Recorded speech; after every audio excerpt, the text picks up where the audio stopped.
Buenas a todos, soy Pablo Veloso y vamos a hablar hoy acerca de una cualidad que normalmente la tenemos como negativa y que sin embargo de alguna u otra manera subrepticiamente las escrituras nos la trasladan, nos la dan como lo mejor. Y es el engaño, ¿no? En la trampa. Ser un poco como ladrón, ser un poco como estafador. Me explico.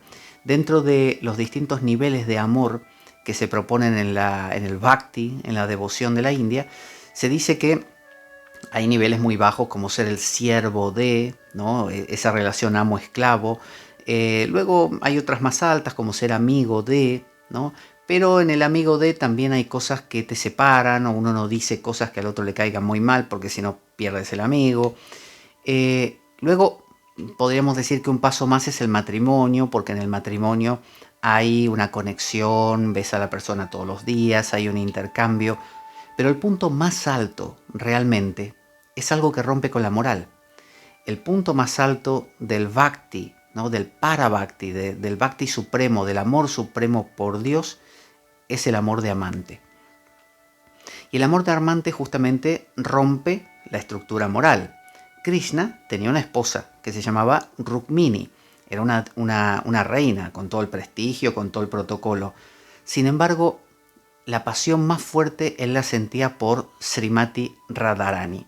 Y Radha es una vaquerita, una pastora de vacas, digamos, casada a su vez. Y él tiene amoríos con Radha y con otras gopis de ese grupo. Hay dos grupos inclusive contrarios, pero todas están casadas, todas.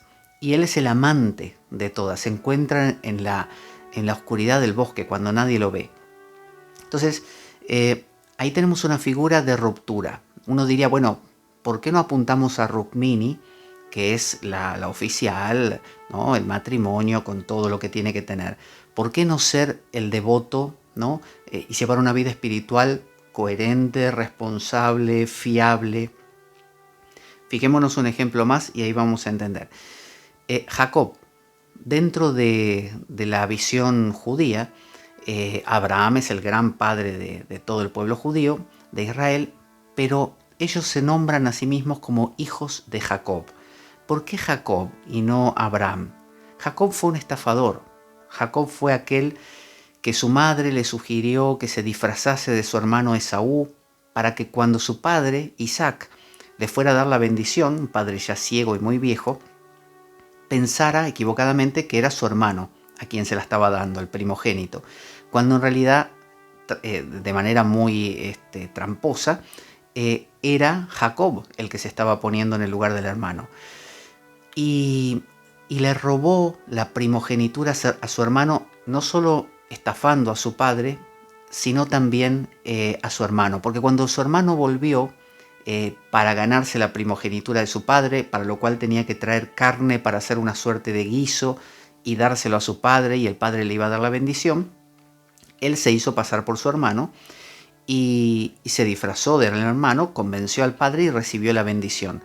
Y cuando vino el hermano, le dijo, el hermano estaba sumamente hambriento, traía la carne pero necesitaba comer porque hacía días que estaba a la intemperie, en el monte, cazando, y se moría de hambre. Entonces el hermano, Jacob, bien tramposo, le dijo, ¿quieres este plato de lentejas calentito y sabroso? Y el hermano le dice, pero por supuesto, me estoy muriendo de hambre. Bueno, entonces ¿me venderías tu primogenitura por este plato de lentejas? Y el hermano le dijo, te doy lo que quieras, pero dame ese plato de lentejas. Entonces el hermano, Jacob, se lo dio y se quedó, por lo menos de palabra, con la primogenitura.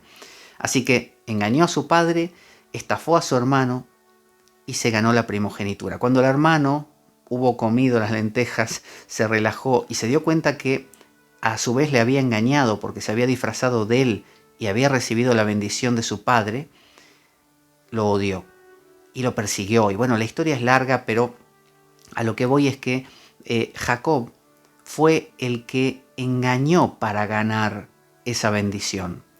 Como si estas tradiciones nos quisieran decir que por la vía de las pautas correctas no se llega.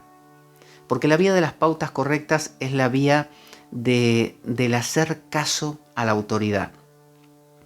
Y Abraham, por ejemplo, le hacía caso a Dios. Le dijo, de hecho, Dios, anda y mata a tu hijo Isaac. Y fue Abraham con un cuchillo a matar al hijo hasta que apareció un ángel y le dijo, no, Dios se arrepintió, no lo mates. Entonces vemos cómo Abraham sí hacía caso, Jacob no. Jacob estafó, engañó a su padre, engañó a su hermano y peleó con Dios después, peleó con un ángel de Dios. Peleó hasta él quería que el ángel le dijera su nombre y que le diera su bendición. Y lo consiguió. Y ese es el padre de Israel. Y Krishna es el gran Dios de la India. Y no tanto Rama, que Rama es correcto, Rama es perfecto, es otro avatar. Entonces, ¿qué nos dice esto?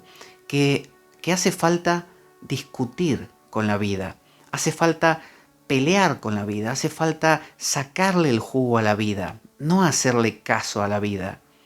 Luchar, regatear, como quien regatea en un mercado, no sé, marroquí, un producto, porque si no lo regateas se te ofende el vendedor. Hay que regatear el precio. Bueno, de la misma manera, el que acepta todo, sí, sí, sí, sí, sí, sí, ese es el amor de casado. Es el protocolo, debo hacerlo. Este es mi deber, esta es mi fidelidad que firmé. En cambio, el amante no. El amante cada vez se tiene que ganar a su amada y a su vez es toda una pasión y es todo un peligro y es toda una adrenalina. Así vivía Jacob, así vivía Krishna. Esa es la propuesta, no solo para una vida espiritual, para una vida filosófica, es vivir ahí al borde. Sócrates, pensemos en Sócrates, un tipo que vivía al borde del colapso todo el tiempo y jugándosela. Y miren si no se la jugó, que acabó bebiendo cicuta. Así que, como se dice en otra parte en la Biblia, el reino de los cielos se arrebata con violencia. Se arrebata con violencia. Es decir, no es que un día te despertaste y ahí te lo dieron porque te portaste bien muchas veces, o porque rezaste muchos Padre Nuestros o fuiste a misa muchas veces. No, el tema está en extraerlo, ¿no? Como decía Whitman, mamar de la savia de la vida, ¿no? Ir directamente a las esencias. Así que pensemos,